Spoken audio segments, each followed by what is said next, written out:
of teams that currently work in corporate organisations to upskill in the skills for the future of work. Now, enough about that. Let's talk about the world right now and why we're all here. Work has changed. This is something that we know. And we should have work there. Okay? Tech guy?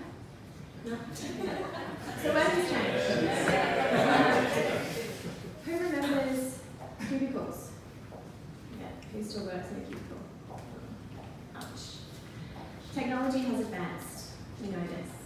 Materials have improved. Who remembers putting their iPhone in their Ziploc bag? Yep. Our desires have shifted. What we like has changed. And our expectations have increased. Who does this on a daily basis with their laptop, running across the city for their boss? My boss over there, yeah. But our needs haven't changed. And if you look at each of one of these pictures, you'll see that fundamentally all we want to do as humans in this example is listen to music. So the technology has changed, but what we actually want to do with it hasn't changed. So with that in mind, I'm going to pass over to Ben. He's going to talk about the big problems that we're going to solve tonight in the Liquid Lab. Over to you. No pressure. Yeah, sure. Well, this is really just some framing context. Probably what would be helpful for you to know is a little bit about the Liquid Lab and what it is and what the purpose of tonight's event is all about. So I'm hopeful that you read the invitation when you RSVP and you kind of know where you are and how you got here. But if you don't, you are at the inaugural Salon event for JLL's Liquid Lab. Now, we chose to partner with the Executive Centre and Academy XI to bring this event to you because we passionately believe in open collaboration and bringing a fusion of new thinking together to generate better ideas for the future. Now, why a salon? Why did we call it that event name? Well, for starters, it's, you may or may not know this, the 500th anniversary of the death of Leonardo da Vinci this year. And so we thought it would be a fitting idea to bring back that Renaissance mindset, as it were, and return to a more mixed sort of combination of art and science and all things intellectual, and provide you with an opportunity to really share and build on the ideas of others. This is not a real estate event, it's not a technology event, it's not a specific industry vertical of any kind. JLL is a real estate business. In many ways, we're also a technology business, but the reason that we're here is for no other reason than to generate interesting ideas to explore further, hopefully with you. So the Salon is really our way of opening that conversation. There are some provocations that we want you to keep in mind as it relates to the future of the real estate industry and the future of work. And they are things like this. Real estate globally consumes 35% of carbon, 25% of water, and 40% of raw materials globally. That's a huge footprint. When it comes to clickers, we also got some problems. Sick building syndrome, has anyone heard of this? It's the concept that you can have very adverse effects mentally and physically just from the natural environment that you work in every day, and the natural light or the lack of it. We're facing a number of challenges and questions about how to stay human and how to engage ourselves in meaningful work as we're encountering the fourth industrial revolution. And we know that creativity thrives on unexpected connections. While our cities become denser and more expensive to live in, is that kind of connectivity and open collaboration going to be harder to come by for our big companies? We don't know. In Australia as well, we face some pretty significant challenges in balance and diversity and inclusion within the real estate industry. There's only 26% of women in leadership roles. Of the men that are in leadership roles, almost half of them believe that they're going to reach their desired level of progress, and less than 25% of women believe the same thing. So we've got a lot of work to do as an industry, and we thought, kind of tongue-in-cheek, we might put this forward as an opening question for our first salon. With all of these problems, how do buildings sleep at night? And if you were to personify a building, they're a real piece of work, aren't they? They're doing a number on us. So what we wanted to do is provide that as an overarching theme for how we might make better cities, better buildings, better workplaces by design. And what we've done is we've invited along 4 provocateurs who are going to share with you a really short, less than 5-minute long story, insight, fact, question, hypothesis, something about their experience that hopefully will get you thinking a little bit more about this. Now hopefully, as you came in, you would have picked up one of these. If you haven't got one, put your hand up and the team will make sure that you get one. You should also have a pen because you're going to need to do something with this. This is in effect your workbook. Don't worry, there's not going to be any marks awarded. This is simply so that we can help you curate the way that you're thinking about these questions. As we go through each of the provocateurs' talks, you can have a quiet moment of reflection, but we're going to give you some time after the talks to really deconstruct what you heard and note down what you thought were the most impactful elements of that talk. We're then going to ask you to do something a little bit different. After these provocations are complete, the rest of the event is on you, the audience. It's got nothing to do with the panel, or me, or Emmy, or the Executive Centre, it's all you. And so what we're going to ask you to do is share your ideas with everyone else. We're not going to ask you to come up and speak, don't worry about that. But what we are interested in is what themes emerge. Because those themes, those opportunity areas, they are what we commit to further exploring. Our research team will investigate the real impact or market opportunity behind some of those questions, and the Liquid Lab will be the place where we invite you to come and co-design new solutions for those challenges. So without any further ado, I'm going to introduce the first of our provocateurs, Vera Lee. Vera is the head of experience design for Hamlet, a new co-living business that you may or may not actually live in, if not already know. And Vera's going to show us a little story. Over to you. Hi, my heart is beating so fast. How's everyone today? You guys have dinner? Dinner? No? A bit awkward. Okay, so forgive my post-its. I'm a UX designer by trade. I don't go anywhere without my stickies. Anyone knows Hamlet? Okay. What does Hamlet do? Co-living? Okay. So I lead experience design at Hamlet. Right now my area is more UX, depending on the needs of the business. So we are co-living operated in Australia, Hong Kong, Singapore, Japan. Okay. So I think what we have done here is that we have shifted the paradigm. Instead of being in the business of real estate, we think that we are in the business of building communities. Okay. So I think today's topic is about buildings. How do buildings sleep at night?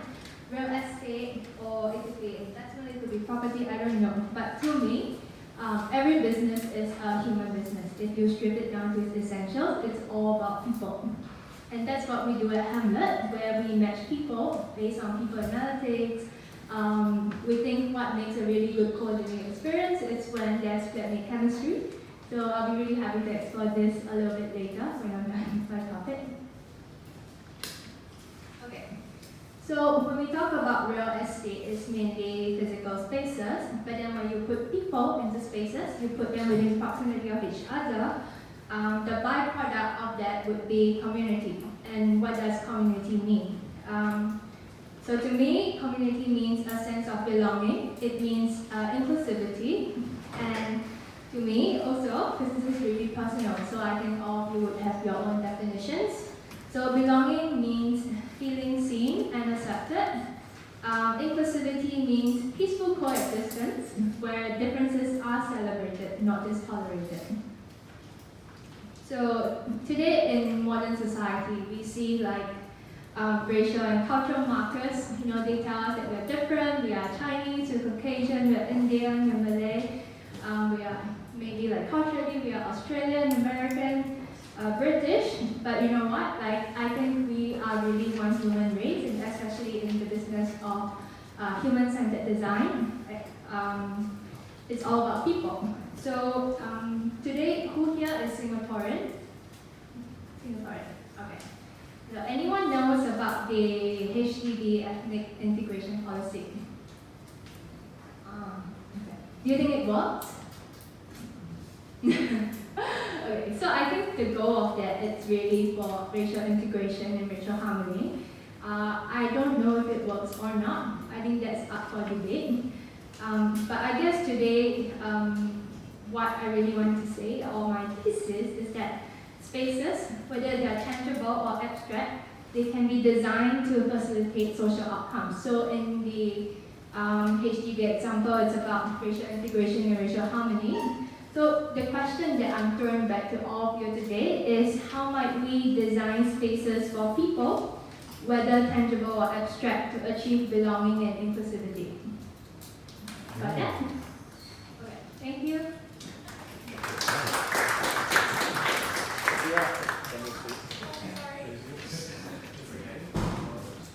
Thank you very much. Next, I'm going to ask for Emmanuel to join us on stage. Emmanuel is the Director of Smart Buildings and Campuses at Microsoft. So he has a very different perspective from a larger enterprise point of view. And over to you, Emmanuel. Good evening. How are you guys doing? Good? Happy, healthy, strong? Excellent. So, to start off, the question, how do buildings sleep at night? From my perspective, they don't. Buildings aren't supposed to sleep. They're supposed to work 24 hours of the day, 365 days of the year. Why do we say that? When we look at buildings today, and why it's so important, okay, I'll tell you what I did before that. So my role at Microsoft is to help define experiences where anybody that walks into a building, engages the building, touches the building, works in the building, knows that the space in the building has been designed, created, and the services that are provided there are catered to meet the needs of that individual person. It doesn't matter who that person is. They can be a tenant, they can be a landlord, they can be a service provider, or they can be a visitor. Okay, a building is personal to the person that comes into contact with it, right? And that's what I do. Defining experiences for all of Microsoft's offices across the globe to ensure when people set foot into that building, they love that building to begin with. Now, from that perspective, one of the key challenges that we look at today is in the age of technology. How do you fuse the built environment with the digital world? How do you bring both of them together so they can coexist? And we're not talking about technology for technology's sake. It's about having technology that drives the right level of experiences so people are delighted in the space they're at. For example, take a look at the room that we're in. Beautiful place, fantastic view, but when we came in, the view had blinds. If we had blinds today at the back, what would happen to you from the sense of perception, from the sense of engagement? How would you react to the view?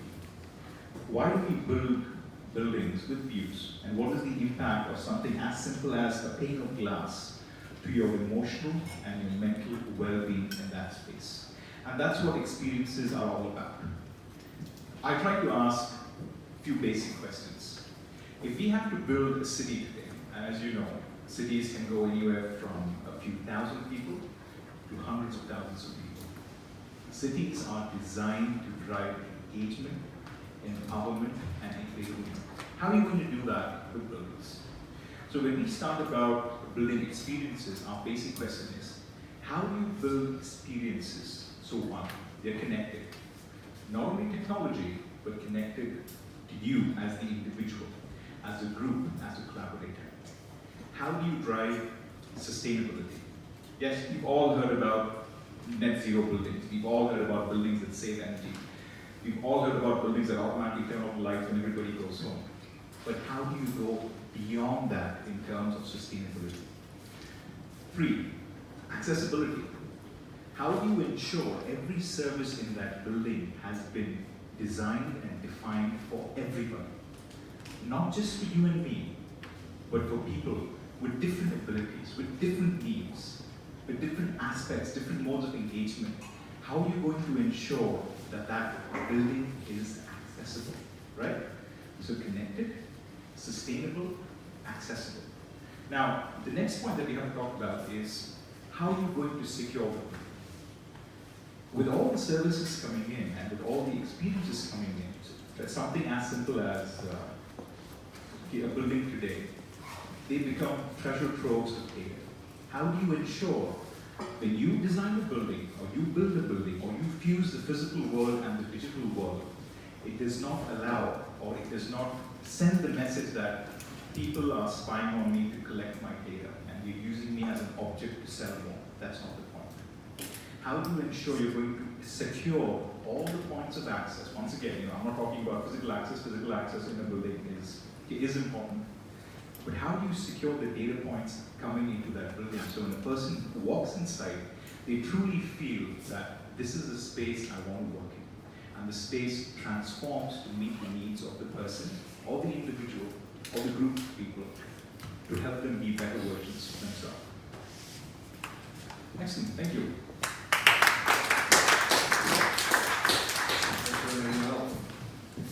Nesh, you're next. Nesh is the entrepreneur in residence for the Smart Cities Accelerator at Accelerating Asia. New to Singapore and full of energy. So, thank you. I'll place this down. That's not me. How do buildings sleep at night? They've constrained us for eons. The wall we cannot move beyond. The passage that we must walk down. I dare you tonight to be Prometheus, stealing fire from the gods. Create a new pathway. Be Eve, capturing her desires with that apple. Dare to think something new that has not been thought before. It is not about how buildings sleep at night. If we think about property, since men looked upon property and this planet, it was what it meant to us. What the piece of land meant about us. What we could build on it. What other people could think it was about us. Property was never about the property. It was never about the city. It was about you, your mind, what you could think within a property, what you could imagine you could be with the next property. Property is a commoditized industry.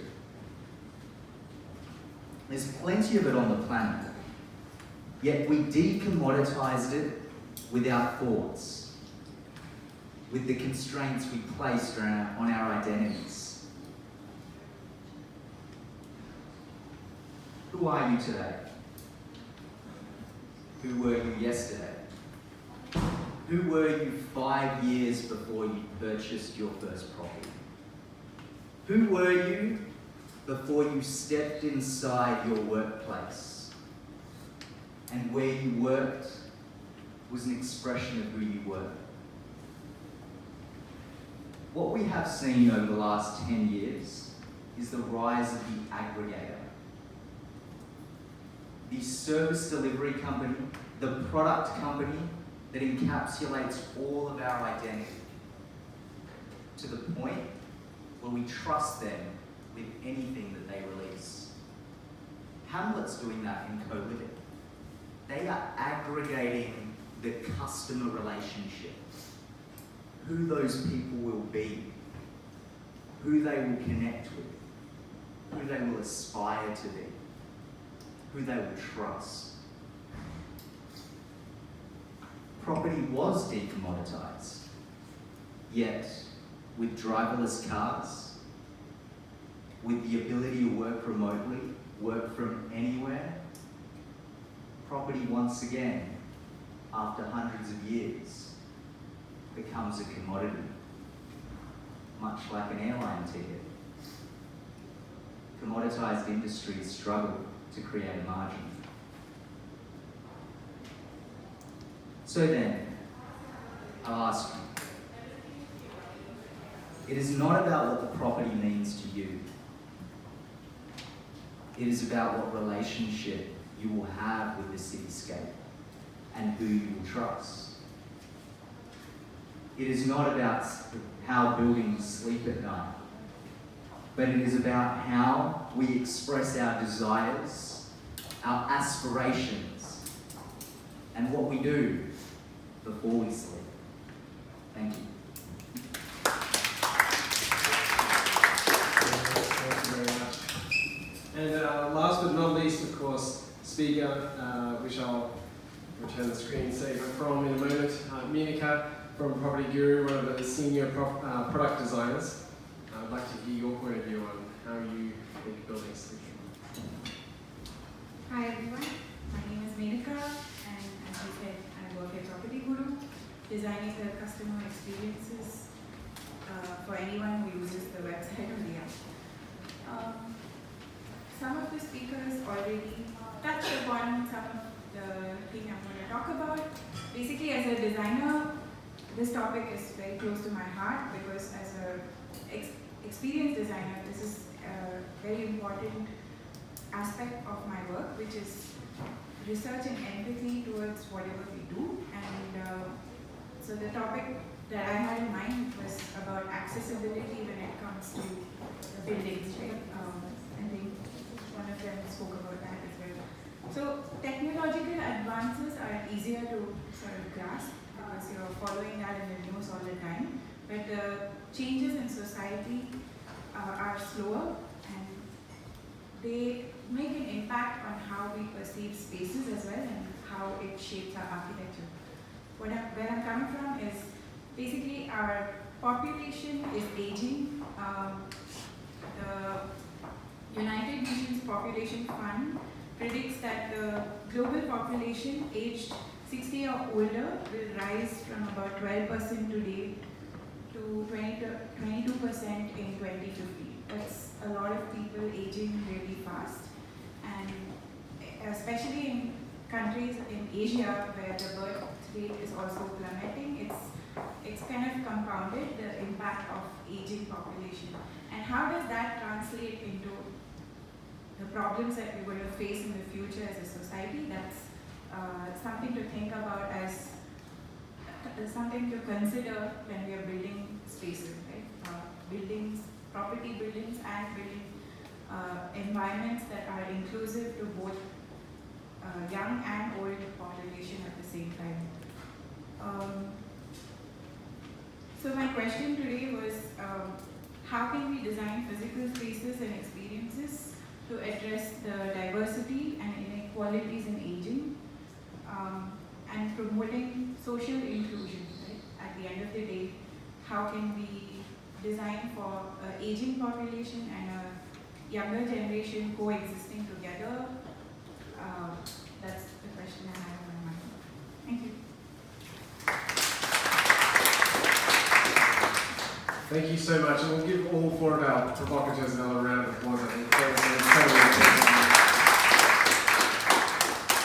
So now comes the fun part. We've heard four incredible points of view, four incredible provocations on this question of what the future of work, the future of real estate, the future of buildings and cities might be, and in which direction we're going.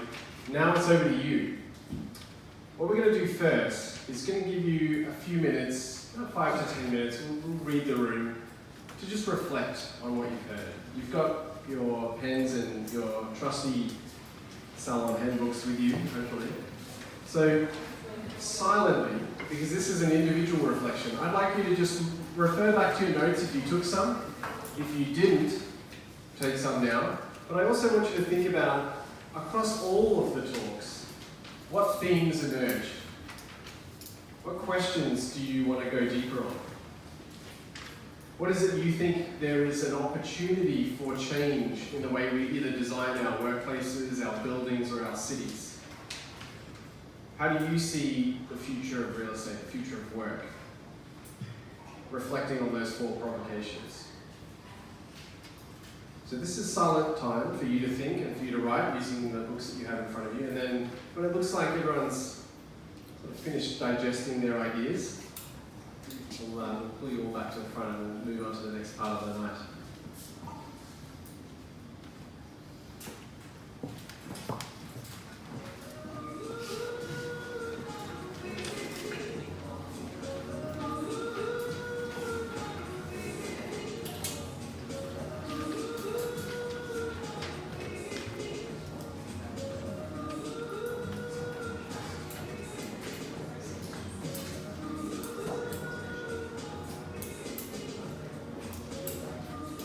something you might have also noticed on the screen, or perhaps you didn't, and I'll call your attention to it as well. If you have a question or there's something that you really would like one of the provocateurs to respond to or explain further, or you're really interested in knowing more about their specific point of view, please use Slido to capture that question.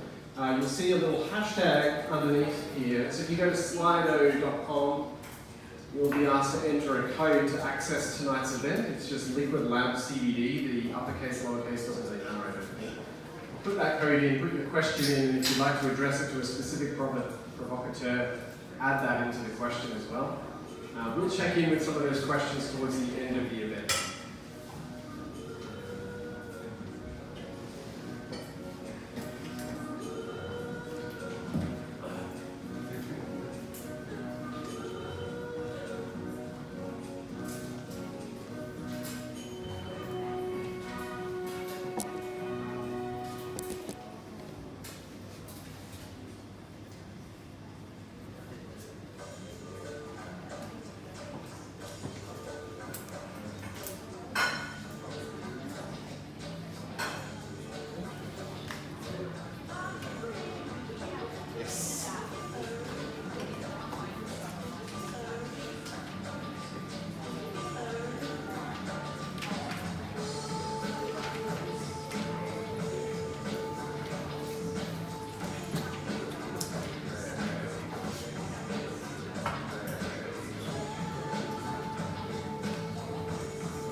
Looking for themes between all four of the talks. Any questions you want to go further on, or drawing together some of those ideas? What do you see as an opportunity for the future of cities?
Okay, so a rising bubble of conversation usually tells me that you've exhausted your ability to focus individually, so what we'll ask you to do now is the next part of the activity. I'll just get your attention for one moment. It should be fairly self-explanatory, and the instructions are on the handbooks, so hopefully everyone is able to follow this pretty easily. Turn to the next page, you'll see a number, it'll say number 2, and it'll indicate to you you need to find someone else to talk to. So pair up. And what I'd like you to do in that pair is share your ideas, your thoughts, your reflections, and I'd like you to use the space available on the handbook to capture in what ways your reflections were similar and in what ways they were different. So in what ways do you agree, in what ways do you disagree? And perhaps is there some new emergent concept or opportunity as a result of your conversation? Just in pairs. Just in pairs. We'll move to groups in just a minute.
How are we going? How was that?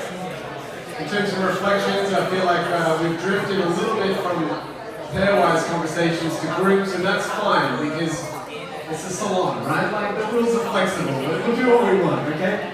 So the next part of the activity, this is the final part of the activity. Don't worry, I know it's getting late and you want to have a drink and a bit of a chat. That's fine. The next part of the activity is to merge the groups. So come together from your pairs, including you guys at the bar. Come together from your pairs, get a group going. You've already got one, that's good. If you're on your own as a pair, join another one. I'd like you to do a final wrap around the group and just see what the themes were. What are the opportunity areas from your point of view? And write those down on that last page, number 3. What are the big themes, the big takeaways, the big opportunity areas for the future of cities? And I'll check back in with you again in another 10 minutes.